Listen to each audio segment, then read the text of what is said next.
morning, but it's reassuring, by the way, to hear the sheriffs presenting the law enforcement side of this, because one hears so much from the newspapers that even the law enforcement people across the nation back Obama, which of course no one believes.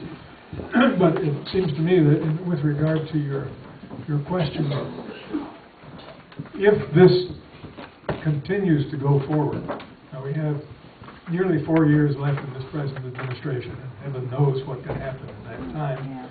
We know that this administration is working at cross purposes to put the best face on it to us and to the Constitution. What will happen with this, whether we'll reach a critical mass before 2017 when the new president, whoever he or she is, takes over, will this matter have been resolved in an unfortunate way? And that certainly seems to be, to me, more likely than it has been in any time, certainly during the time since the Civil War. Just as an aside here, there have been a number of letters in our paper in Charleston saying, well, you know, this is silly to have weapons because you can't defend yourself against the national government. They've got all the airplanes and the tanks and all of that. But that fails to take into account a lot of things, first of which is every man and woman who enters the armed forces takes an oath to uphold and defend the Constitution, not to uphold and defend the administration which happens to be in place. Secondly, and this is something that doesn't seem to get much traction, there are about 16 million licensed hunters in the United States, and heaven knows how many more unlicensed ones. Well, if you're familiar with military organization, all 16 million is the rough equivalent of 1,000 infantry divisions. And I just throw this out for what it may be worth, not in any way suggesting anything. But should the national government wish to impose its will upon us citizens, first of all, they're going to have to get past all of those people in the armed forces and the sheriff's offices and the FBI and other federal agencies who actually believe in their oath to uphold and defend the Constitution. And secondly, they may have to deal with 1,000 infantry divisions, so to speak. And that is a disquieting figure. And by the way, if you figure in the fact that in an average infantry division, only about 1/3 are actual people who are actually involved in using individual weapons primarily, that means this is really the equivalent of 3,000 infantry divisions. No army in the world has ever been anywhere near that size. And these 1,000 infantry divisions more than outweigh the total armed forces of the United States, China, and Russia combined. So it's a long-winded answer to your question, but it seems to me that should that unfortunate event materialize, that the odds are against the perpetrators in Washington. Thank you.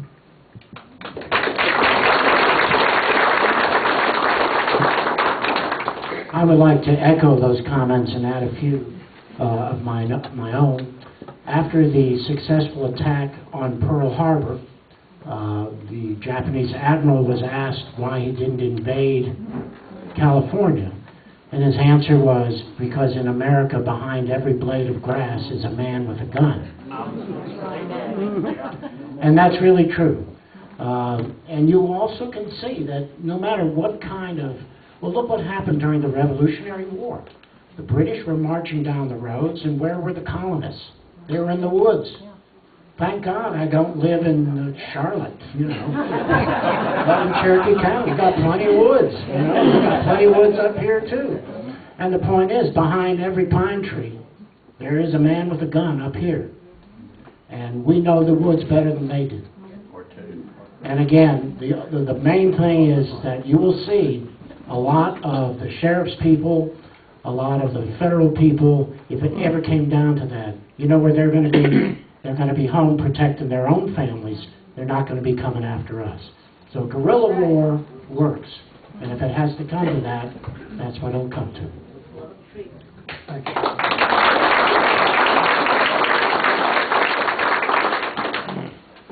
My personal belief is, I don't believe it'll happen now, but I'm afraid at some point, maybe 30, 50 years from now, you know, if we don't do all that we can do to fight this, that it could happen. And by fighting it, it's going to take voting for the people in the state and the federal level to make sure that they believe in what we believe in too.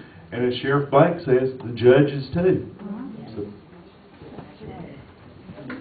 Sheriff Street and I, Sheriff Kevin Fry of Avery County, Sheriff Dudley Green of Val County, met with new Congressman Mark Meadows' staff yesterday, and this, among many other issues, were mentioned.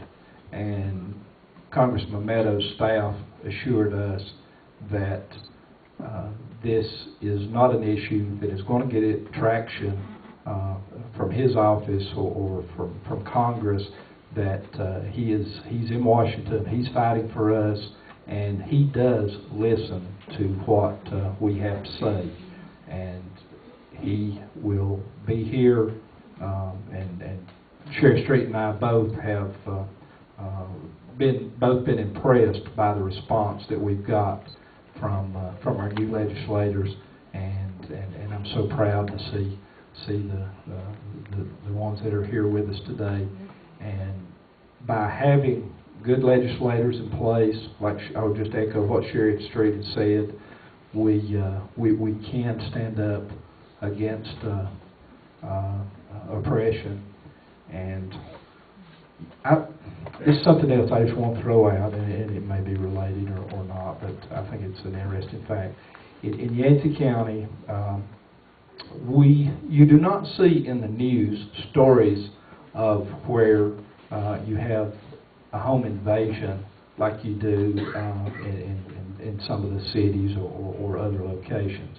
And I think one of the reasons we do not have home invasions in the rural communities like Mitchell and Yancey County is because people know that behind every blade of grass, behind every pine tree, there's a man. He don't have a gun. He's probably got half a dozen guns. I feel good knowing that the law-abiding citizens of Yancey County do believe in their Second Amendment rights, and they do practice them. And I'll just echo again that I feel like I could call on citizens of the county if I needed them, and they can call on me if they need me.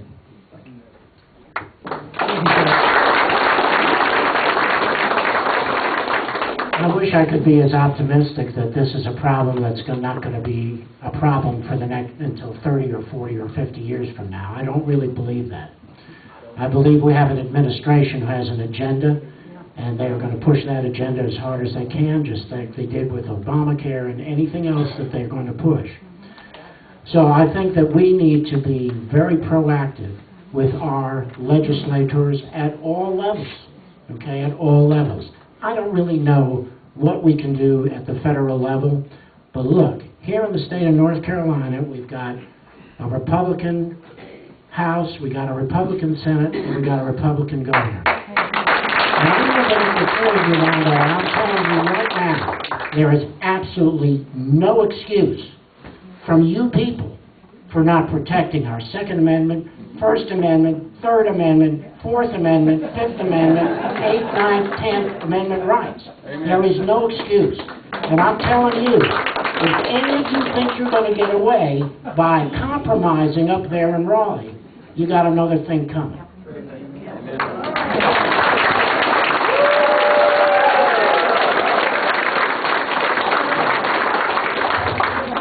Number 12. I'm sorry, number 11.